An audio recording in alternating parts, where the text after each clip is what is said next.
ജയ് മോഹൻജി വിശുദ്ധിയുടെ ശക്തി വായന തുടരുന്നു. അധ്യായം 9. പ്രാണനും വെളിച്ചവും. ചോദ്യം: സൂര്യനെ കണ്ണിമയ്ക്കാതെ നോക്കിയിരിക്കുന്നതിലും സൗരോർജത്തിലും എനിക്ക് താൽപ്പര്യമുണ്ട്. ആഹാരത്തെ ആശ്രയിച്ച് ജീവിക്കുക എന്ന തടസ്സത്തെ സൗരോർജം കൊണ്ട് തരണം ചെയ്യുവാൻ നമുക്ക് കഴിയുമോ? ദയവായി പറഞ്ഞു തരൂ. ഉത്തരം: ഭൂമിയിലെ എല്ലാ ജീവജാലങ്ങളുടെയും ജീവസന്ധാരണത്തിനുള്ള ഉറവിടം സൂര്യനാണ്. സൂര്യനെ കൂടാതെ ഭൂമിക്ക് നിലനിൽക്കുവാൻ സാധ്യമല്ല. സൂര്യൻ പിതാവിൽ, അതായത് പരബ്രഹ്മത്തിൽ സ്ഥിതി ചെയ്യുന്നു. പിതാവാണ് പ്രപഞ്ചത്തിലെ എല്ലാ ഊർജങ്ങളുടെയും സ്രോതസ്സ്. സൂര്യനിൽ നിന്ന് ഊർജം ആഗിരണം ചെയ്യുകയും തന്നെ സാന്ദ്രമായ ആഹാരത്തിൻ്റെ ആവശ്യകതയിൽ നിന്ന് മോചിപ്പിക്കുകയും ചെയ്യുവാൻ മനുഷ്യന് സാധ്യമാണ്. സൗരോർജം പിതാവിൻ്റെ ഊർജമാണ്. അതുകൊണ്ട് യഥാർത്ഥത്തിൽ നിങ്ങൾ പിതാവിൻ്റെ ഊർജമാണ് ഉപയോഗിക്കുന്നത്. ആഹാരം ആ ഊർജത്തിൻ്റെ സാന്ദ്രമായ രൂപമാണ്. ആഹാരവും നമ്മുടെ ശരീരവും നിശ്ചയമായും സാന്ദ്രമാണ്. രണ്ടും പരമാണുക്കളെ കൊണ്ട് നിർമ്മിക്കപ്പെട്ടവയാണ്. സൂക്ഷ്മജഗത്തും അങ്ങനെയാണ്. എല്ലാത്തിനെയും പ്രവർത്തിപ്പിക്കുന്ന ബ്രഹ്മാണ്ടവും അങ്ങനെ തന്നെയാണ്. ആത്മാവാണ് ഊർജം. ഊർജം എല്ലായിടത്തും എല്ലാത്തിലും ഉണ്ട്.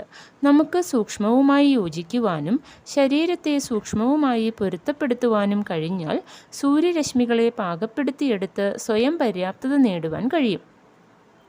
മനുഷ്യൻ്റെ കഴിവുകൾ അപാരമാണ്. ശരിയായ ഒരു ഗുരുവിൻ്റെ ശിക്ഷണത്തിൽ പരിശീലിച്ചില്ലെങ്കിൽ ആഹാരത്തിൻ്റെ കുറവ് ആമാശയത്തിൽ അമ്ലത്തിൻ്റെ അളവ് ആനുപാതികമായി കൂട്ടുകയും പുണ്ണുണ്ടാക്കുകയും ചെയ്തേക്കാം. പുസ്തകങ്ങളെ ആശ്രയിക്കാതെ സമർത്ഥനും പരിചയസമ്പന്നനുമായ ഒരു സൂര്യയോഗ ഗുരുവിനെ സമീപിക്കുവാൻ ഞാൻ നിങ്ങളോട് ശക്തമായി നിർദ്ദേശിക്കുന്നു. ഭക്ഷണവും ശക്തിപാതവും. ചോദ്യം: ശക്തിപാതത്തിൻ്റെ ഫലത്തെ കുറയ്ക്കുന്ന ഘടകങ്ങൾ ഏവയാണ്? ഏത് തരം ഭക്ഷണമാണ് ആത്മീയ പ്രക്രിയയെ താമസിപ്പിക്കുന്നത്? ഉത്തരം: മാംസവും മത്സ്യവും മൃഗ ഉൽപ്പന്നങ്ങളും. ഏത് മദ്യവും വെള്ളത്തിനടിയിൽ നിന്നും മണ്ണിനടിയിൽ നിന്നും കിട്ടുന്ന ഭക്ഷണവും ആത്മീയ വികാസത്തിൻ്റെ വേഗം കുറയ്ക്കും. വളരെ അയവില്ലാത്ത ഒരു നിലപാടെടുക്കരുത്. മനുഷ്യന് രായ്ക്ക് രാമാനം മാറുവാൻ കഴിയുകയില്ല. സ്നേഹത്തിൻ്റെയും സഹാനുഭൂതിയുടെയും സ്വാഭാവികമായ പ്രകാശനം തീർച്ചയായും അനാഹത ചക്രത്തിൻ്റെ വികാസത്തെ കൂടുതൽ കൂടുതൽ സഹായിക്കും. വളർച്ചയ്ക്ക് കൃതജ്ഞത അത്യന്താപേക്ഷിതമാണ്. ഭൂമിയിലും അതിനപ്പുറത്തും ഉള്ള എല്ലാ ജീവികളോടുമുള്ള കൃതജ്ഞത. പുകവലിക്കുന്ന ഗുരുക്കന്മാർ. ചോദ്യം: ഷിർദി സായിബാബയെ പോലെ ചില ഗുരുക്കന്മാർ പുകവലിക്കുന്നവരായിരുന്നു. ചിലർ മറ്റ് ലഹരി പദാർത്ഥങ്ങളും ഉപയോഗിച്ചിരുന്നു. അത് ഒരു ശിഷ്യനെ വഴിതെറ്റിക്കുകയില്ലേ? അതൊരു തെറ്റായ മാതൃകയല്ലേ? ഉത്തരം: ഗുരുവും ശിഷ്യനും സ്പഷ്ടമായും വികാസത്തിൻ്റെ അഥവാ അവബോധത്തിൻ്റെ വ്യത്യസ്ത തലങ്ങളിൽ നിൽക്കുന്നു. അങ്ങനെ അല്ലെങ്കിൽ അവർ ഗുരുവും ശിഷ്യനും ആകുമായിരുന്നില്ല. ഒരു ക്ലാസ്സിലെ അധ്യാപകൻ്റെയും ആ ക്ലാസ്സിലെ കുട്ടികളുടെയും അവബോധ തലങ്ങൾ തമ്മിൽ താരതമ്യം ചെയ്യരുത്. ഒരു കുട്ടി എല്ലാ കാര്യങ്ങളിലും അധ്യാപകനെ അനുകരിക്കുവാൻ തുടങ്ങിയാൽ അത് ശരിയാവുകയില്ല. അതുപോലെ ആത്മജ്ഞാനം നേടിക്കഴിഞ്ഞ ഒരു ഗുരു തൻ്റെ വികസിത അവസ്ഥ കാരണം തൻ്റെ ശരീരത്തിൽ ഒതുങ്ങിക്കഴിയുവാൻ ബുദ്ധിമുട്ടുന്നു. ശരീരബോധത്തിലേക്ക് തിരിച്ചെത്താനോ അല്ലെങ്കിൽ ശരീരവ്യവസ്ഥയെ ഈ ലോകവുമായുള്ള പരസ്പര പ്രവർത്തനത്തിന് പാകത്തിൽ മന്ദിപ്പിക്കുവാനോ വേണ്ടി അദ്ദേഹം ലഹരി പദാർത്ഥങ്ങൾ ഉപയോഗിച്ചേക്കാം. ആത്മജ്ഞാനം ലഭിക്കാത്ത ശിഷ്യൻ അങ്ങനെ ചെയ്താൽ അയാൾ തൻ്റെ സാധനയിൽ നിന്ന് വ്യതിചലിച്ചു പോകുന്നു. അയാൾക്ക് ആത്മജ്ഞാനം ലഭിക്കുകയില്ല. അതുകൊണ്ട് ശിഷ്യൻ തനിക്ക് അനുയോജ്യമായ നിർദ്ദേശങ്ങളെ അനുസരിക്കണം. അയാൾ വികാസത്തിൻ്റെ തികച്ചും വ്യത്യസ്തമായ ഒരു തലത്തിൽ നിൽക്കുന്ന ഗുരുവിനെ അനുകരിക്കുവാൻ ശ്രമിക്കരുത്. ഉന്നതനായ ഒരു ഗുരു മുടി കറുപ്പിക്കുന്നുണ്ടെന്ന് ഒരാൾ പറഞ്ഞു. ഞാൻ അയാളോട് ചോദിച്ചു, അതുകൊണ്ടെന്താ? അത് സമൂഹത്തോടുള്ള അദ്ദേഹത്തിൻ്റെ പ്രതിജ്ഞാബദ്ധതയെ ബാധിക്കുന്നുണ്ടോ? അത് അദ്ദേഹത്തിൻ്റെ ചിന്താഗതിയിൽ മാറ്റം വരുത്തുന്നുണ്ടോ? അത് അദ്ദേഹത്തിൻ്റെ ശിക്ഷണങ്ങളെ ബാധിക്കുന്നുണ്ടോ? ഗുരുവിൽ നിന്നുള്ള നല്ല സന്ദേശങ്ങളെ മാത്രം നാം സ്വീകരിച്ചാൽ മതി. അതുകൊണ്ടാണ് നാം ഗുരുവുമായി ഒരിക്കലും കൂടുതൽ അടുക്കരുത് എന്ന് പണ്ടുള്ളവർ പറഞ്ഞത്. അപ്പോൾ നാം അദ്ദേഹത്തെ സാധാരണക്കാരനായി കണ്ടു തുടങ്ങും. ഒരു ഗുരുവിൻ്റെ സ്വഭാവവിശേഷതകളും പെരുമാറ്റ രീതികളും ചിട്ടയില്ലാത്തതായിരിക്കാം. ഇത് താഴ്ന്ന തലത്തിലുള്ള ഒരു ശിഷ്യന് ആശയക്കുഴപ്പം ഉണ്ടാക്കിയേക്കാം.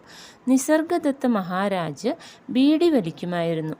ചില ശിഷ്യന്മാർ അദ്ദേഹത്തോട് പറഞ്ഞു, സ്വാമിജി, പല പ്രമുഖ വ്യക്തികളും അങ്ങയെ കാണാൻ വന്നുകൊണ്ടിരിക്കുന്നു. അങ്ങ് വലിക്കുന്നത് സിഗരറ്റാക്കിക്കൂടെ? മഹാരാജ് ചിരിച്ചുകൊണ്ട് പറഞ്ഞു, എനിക്ക് പുകവലിയിൽ താല്പര്യമില്ല. ഞാൻ അതിന് അതീതനാണ്. അത് ഈ ശരീരത്തിൻ്റെ മാത്രം ആവശ്യമാണ്. ഞാൻ അത് അനുവദിക്കുന്നു. പുകവലിക്കുവാൻ വേണ്ടി മാത്രം വീണ്ടും ശരീരമെടുക്കാൻ എനിക്ക് ആഗ്രഹമില്ല. സാമൂഹ്യ കെട്ടുപാടുകൾ ആത്മജ്ഞാനം നേടിയ ഒരു ഗുരുവിനെ ബാധിക്കുന്നില്ല.